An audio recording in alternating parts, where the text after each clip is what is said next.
before we started, you told me in a very candid manner that you hate doing interviews. I hate. So, thank you for introducing me. Honestly, yeah. But like you said, I hate doing interviews. Like even from college, I literally hated doing interviews. You don't like I don't know really what it is, but for me, honestly, I just hate coming in, sitting in front of cameras, talking to people. I honestly hate cameras, to be real. Like, I don't even take normal pictures. Like outside of basketball, I don't take normal pictures. But I honestly think like I got that from my mama because she don't like taking pictures either. But at the end of the day, it's my job, my profession, so I gotta do what I gotta do sometimes. You have a special connection with your mother. I mean, you also gave her the shout out, the first shout out you gave after the win over CSKA. Oh yeah, for sure. It was for your mother. I talked to mama for at least 45 minutes before that game. Just, you know, she's always been there since, you know, whatever happened in 2010, and yeah, she's been there and supported me in every way. Just somebody to talk to every day. But she put a smile on my face, even just talking to her over the phone, you know. Like small things like that, it means a lot to me. So, like I said, I shouted her out, yeah. And it was just because like that feeling before the game, just having that love there, that connection, that was good. You know, I had a question for this prepared to make it, you know, near the end of the interview, but since you gave me the assist in a way, I'm going to ask you now.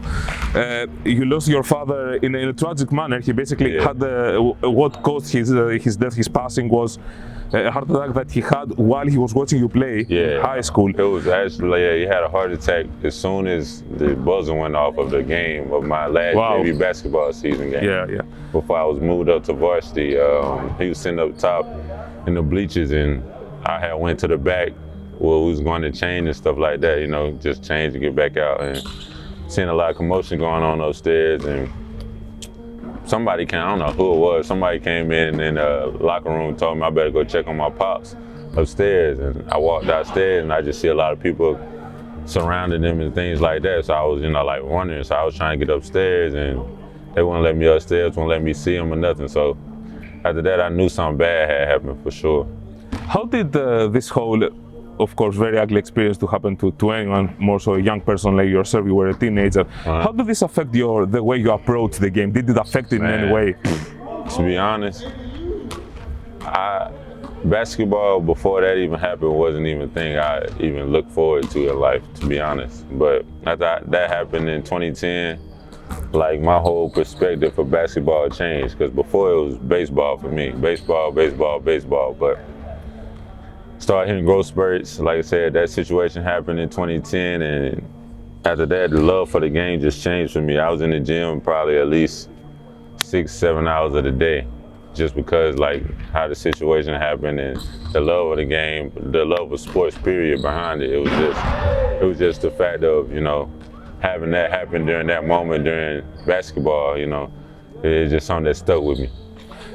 This basketball journey in your career led you overseas for the first time ever. You had 2 years in D League and some NBA teams, and now you are to Monaco, France.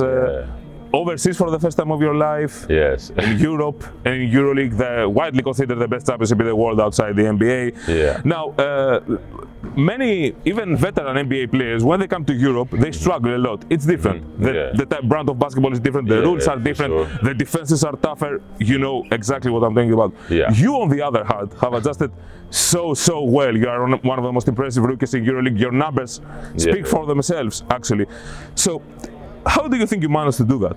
Honestly, me coming from absolutely nothing growing up, my mentality, my mindset, and like even 2010, like with that situation happening with my pops, like it's really nothing to me that I do no different. I just work my butt off. I just like that chip on both shoulders. You know, most people say one, but I put it on both, and I'm going.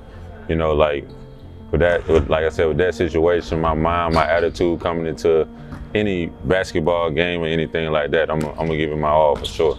Is this a kind of advice you would give to another player? I mean, especially to a young player, because you're 24. I mean, you adjusted well, and it wasn't like you had a ton of experience on your back. So what do you say to another young American player who tries to find an NBA contract? He doesn't manage to find an NBA contract, but there appears an opportunity from Europe. What would you say to him? Man, just do what you do best and be great at it. You know, like I said, that mentality thing is a big factor in life. Just having that mentality to be great at what you do, whatever your role is, whatever you know, love, like whatever brings the love to this game with, you know, your attitude is just do what you do. Have fun, love this game. If you can't play this game when you're mad, you know, like if you can't find no way to find some love and joy out of it, honestly, for me, I would say probably don't even do it. You know, if you can find some love into this game, have at it. Why Monaco? What did Monaco do in order to win you? To be honest, my agent actually, I had talked to him about some things, and he had been out this way a lot, you know, and he had been to Monaco and stuff, talking about how pretty it was and all that. But honestly, just talking to him knowing the area, knowing how things and like work and stuff out here, it pretty much what pushed me to this option for sure. Here in Europe, you play for two different competitions, EuroLeague and the French League. There will be some other tournaments. Yeah. There's either the cups, etc. How do you juggle these two different competitions? I mean, do you find it, some players find it difficult to have the same motivation for each competition because there's a top tier EuroLeague and there's a domestic league? Yeah, for some people, I would say, yeah, it's probably difficult for some, but honestly, for me, anybody that's getting on this court is coming to compete against anybody and whoever it is. Like my mentality, I don't care who you is, what you do, or whatever your name or whatever. Like I'm at your head, so at that point, I feel like the opponent that we going against is at our head also. So I feel like the situation between the two leagues is not too much.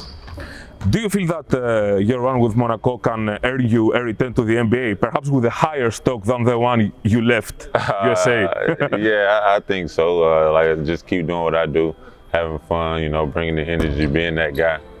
Other than that, yeah, it all fold into itself. You have created a very great rapport with some Monaco players, the passes, and specifically with Mike James. Did you know Mike James before, and how is it play with him? I mean, we saw some really fun combinations, especially the game against Cesca, you know, the lob, the dunk. Yeah, honestly, like me and Mike never actually just met on anything, like seen each other outside of becoming teammates here, but I talk to him a lot all the time. Like he watch YouTube just like I watch YouTube. You know, we both just about know each other's game, what we both can bring to each other. So, like I said, that was our first time me coming to Monaco. Other than that, it's just been up from there. I had the signal for one more, so here's one more. So the eternal debate. Since Luka Doncic went to the NBA, I don't know if you remember what he said, that it's easier, at least for him. I really probably, I don't honestly, but yeah.